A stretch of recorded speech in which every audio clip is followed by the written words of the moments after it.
Urban India ಮಿನಿಸ್ಟ್ರೀಸ್ನವರು ಪ್ರಸ್ತುತಪಡಿಸುತ್ತಿರುವ 40 ದಿನಗಳ ಧ್ಯಾನ ಸುರುಳಿಗೆ ತಮ್ಮೆಲ್ಲರಿಗೂ ಸ್ವಾಗತ. ಈ 40 ದಿನಗಳ ಧ್ಯಾನಗಳು ಡಾಕ್ಟರ್ PC ಮ್ಯಾಥ್ಯೂ ಮತ್ತು ಶ್ರೀಮತಿ ಸಿಬಿ ಮ್ಯಾಥ್ಯೂ ಅವರು ರಚಿಸಿದ ಧ್ಯಾನಗಳಾಗಿವೆ. ದಿನ 23 ಪವಿತ್ರತೆ.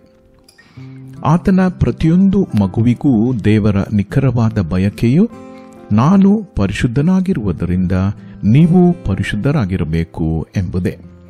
ದೇವರ ಪರಿಶುದ್ಧತೆಯನ್ನು ಮುಖ್ಯವಾಗಿ ಆತನ ಮಕ್ಕಳು ಅನುಸರಿಸಬೇಕು. ಯಾಕೆಂದರೆ ಪರಿಶುದ್ಧತೆ ಇಲ್ಲದೆ ನಾವು ದೇವರನ್ನು ನೋಡಲು ಸಾಧ್ಯವಿಲ್ಲ. ಪರಿಶುದ್ಧತೆ ಅಂದರೆ ಏನು ಮತ್ತು ಅದು ಯಾಕೆ ಅಗತ್ಯ? ಹೇಗೆ ಬೆಳಕು ಮತ್ತು ಕತ್ತಲೆ ಒಟ್ಟಿಗೆ ಇರಲು ಸಾಧ್ಯವಿಲ್ಲವೋ ಹಾಗೆಯೇ ದೇವರು ಮತ್ತು ಪಾಪವು ಒಟ್ಟಿಗೆ ಇರಲು ಸಾಧ್ಯವಿಲ್ಲ. ಇದಕ್ಕಾಗಿಯೇ ಯೇಸು ಶಿಲುಬೆಯ ಮೇಲೆ ಮಾನವ ಕುಲದ ಪಾಪಗಳನ್ನು ಹೊತ್ತಾಗ ಹತಾಶೆಯಿಂದ ನನ್ನ ದೇವರೇ ನನ್ನ ದೇವರೇ ನನ್ನನ್ನು ಯಾಕೆ ಕೈಬಿಟ್ಟಿದ್ದೀ ಎಂದು ಕೂಗಿದನು. ಆತನು ತನ್ನ ಸ್ವಂತ ಕುಟುಂಬದಿಂದ ಬೇರ್ಪಡಿಸಲ್ಪಟ್ಟನು. ನಾವು ಜೀವ ಜಲವನ್ನು ಹೊಂದಬೇಕೆಂದು ಆತನು ನಮ್ಮ ಪಾಪಗಳ ನಿಮಿತ್ತ ಬಾಯಾರಿಕೆಯಿಂದ ಬಳಲಿದನು. ನನಗೆ ನೀರಡಿಕೆಯಾಗಿದೆ ಎಂದು ವೇದನೆಯನ್ನ ವ್ಯಕ್ತಪಡಿಸಿದನು. ದೇವರು ನಮಗೆ ಪರಿಶುದ್ಧರಾಗಿರಲು ಆಜ್ಞಾಪಿಸಿದಾಗ ಪರಿಶುದ್ಧರಾಗಲು ಏನನ್ನಾದರೂ ಮಾಡುವಂತೆ ಆತನು ನಮಗೆ ಆಜ್ಞಾಪಿಸುತ್ತಿಲ್ಲ. ಬದಲಿಗೆ ಆತನ ಪರಿಶುದ್ಧತೆಯಲ್ಲಿ ಪಾಲ್ಗೊಳ್ಳಲು ನಮ್ಮನ್ನು ಆಹ್ವಾನಿಸುತ್ತಾನೆ. ಶಿಲುಬೆಯ ಮೇಲಿನ ಆತನ ತ್ಯಾಗದಿಂದಾಗಿ ಆತನ ಪವಿತ್ರತೆಯು ಲಭ್ಯವಾಗುತ್ತದೆ. ಪರಿಶುದ್ಧತೆಯು ಆತನೊಂದಿಗೆ ಸಂಬಂಧವನ್ನು ಸಂತೋಷದಿಂದ ಸ್ವೀಕರಿಸುವುದು ಮತ್ತು ಅದರಲ್ಲಿ ಆನಂದಿಸುವುದೇ ಆಗಿದೆ. ದೇವರಿಗೆ ವಿಧೇಯರಾಗುವುದು ಅಂದರೆ ಮೋಜು ಮತ್ತು ಆನಂದಿಸುವುದನ್ನು ಬಿಟ್ಟುಕೊಡುವುದು ಎಂಬ ಒಂದು ಬುದ್ಧಿವಂತ ಸುಳ್ಳನ್ನು ಸೈತಾನನು ಸಾಮಾನ್ಯವಾಗಿ ನಮ್ಮೆದುರಿಗೆ ಇಡುತ್ತಾನೆ. ದೇವರ ಪರಿಶುದ್ಧತೆಯ ಗುಣಮಟ್ಟ ನಮ್ಮ ಪ್ರಯತ್ನಗಳಿಂದ ಸಾಧಿಸಲಾಗುವುದಿಲ್ಲ.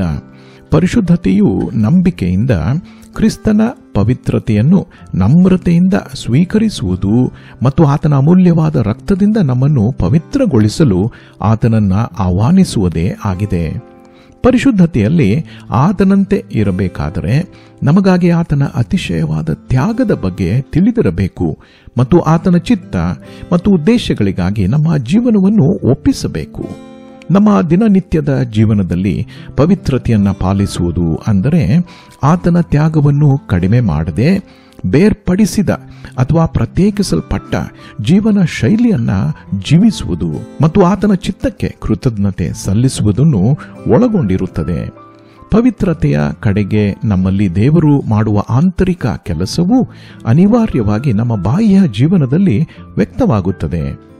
ನಾವು ಧಾರ್ಮಿಕರು ಎಂದು ತೋರಿಸಲು ನಾವು ಧಾರ್ಮಿಕ ಪ್ರಯತ್ನಗಳಲ್ಲಿ ಹೆಮ್ಮೆ ಪಡುತ್ತೇವೆಯೇ ಅಥವಾ ನಾವು ಆತನ ಭವ್ಯವಾದ ತ್ಯಾಗವನ್ನು ಲಘುವಾಗಿ ತೆಗೆದುಕೊಳ್ಳುತ್ತೇವೆ ಮತ್ತು ಪಾಪವನ್ನು ಮುಂದುವರಿಸುತ್ತೇವೆಯೇ?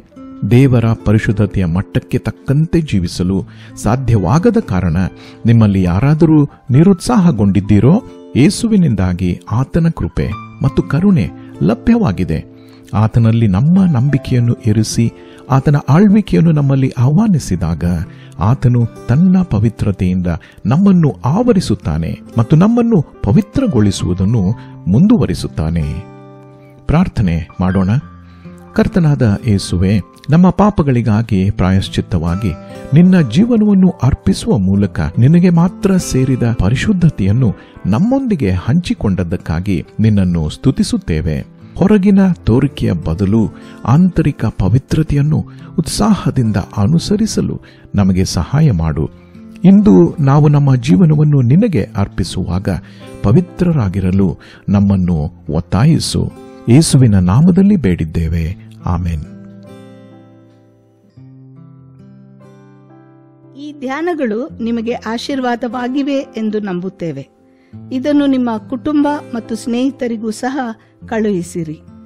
ಆತನಂತೆ ಆಗುವುದು, ಆತನ ಜೊತೆ ಇರುವುದು, ಆತನಿಗೋಸ್ಕರ ಇರುವುದು ಎಂಬ ಧ್ಯಾನ ಸುರುಳಿಗಳು ಇಂಗ್ಲಿಷ್ನಲ್ಲಿ ಲಭ್ಯವಿದೆ.